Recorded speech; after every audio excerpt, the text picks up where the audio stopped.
making huge amounts of money on grabbing land. In the wake of this, the R.H. Foster bought all the gas stations in Whiting, Pembroke. Now they've just bulldozed, almost 2 acres of land that was vegetated right on a creek that's the headwaters of the best scalloping ground in Maine. And, I talked to the woman on the phone after 7 phone calls who issued the permit. She'd never even been there. And I said, listen, there's slick water going right off into the creek. There's petroleum going directly into the creek. There's no silt fence.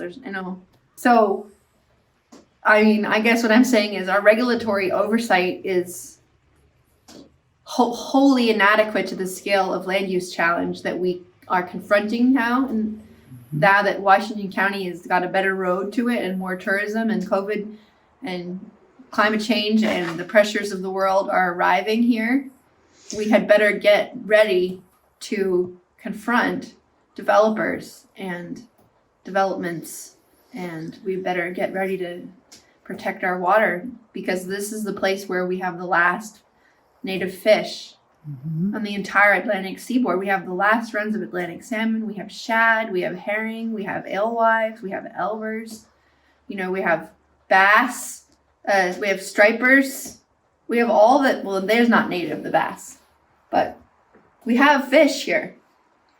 And I was talking with an engineer about the mill pond here, and he said it's ironic that exactly the places where they've almost destroyed all the habitat do you have regulatory precision, but the places where you actually have so much more to lose, you have hardly any regulatory boundaries held.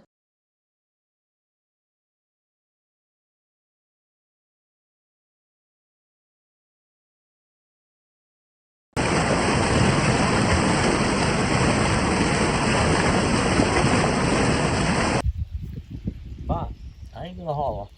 I built my house digging plan. Yeah, I did. I went to the bank, borrowed the money. I paid it off in 12 years.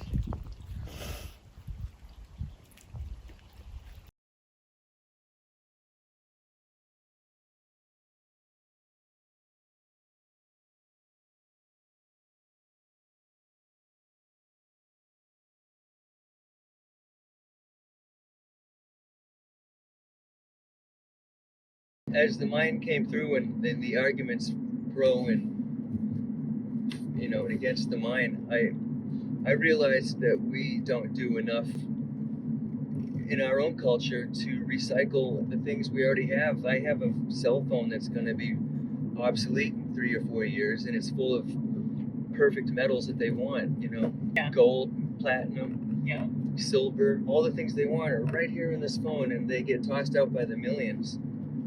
And who knows where they go when they get recycled. They might go on a ship to a third world country. The ship's burning fuel the whole way there, and it's going to a place with no real environmental controls.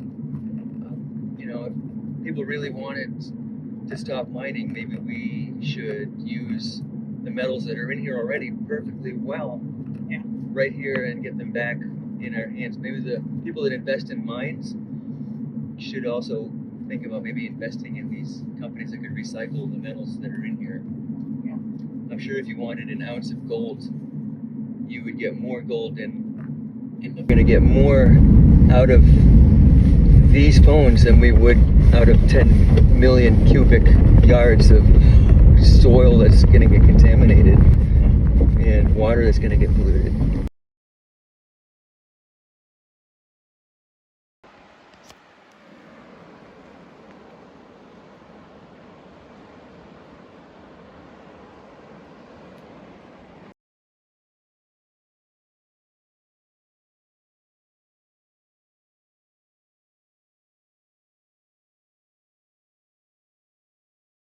They're not mining, they're just exploring.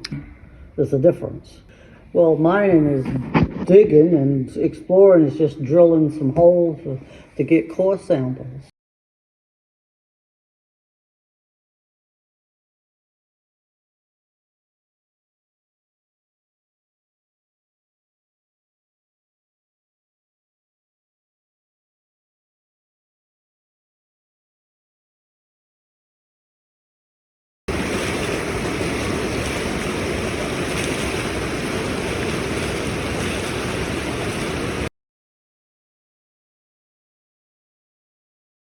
Tuan Dama Goji Baji, Gijiji Tunch Dama Eliain.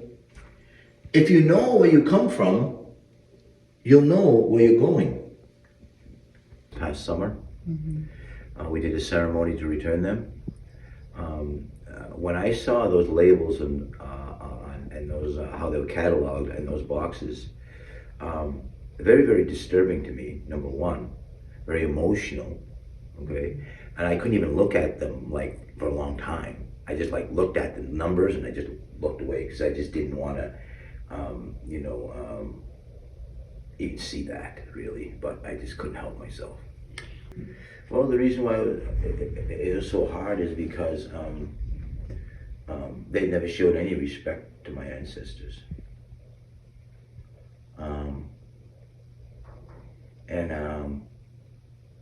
I don't think they realize the struggles. I don't think they understand the struggles. But that's nothing new. Look at the Ukrainians, and they don't have these struggles there. So it's really stuff that's been handed down from one generation to the other about power and domination. It comes back to all the,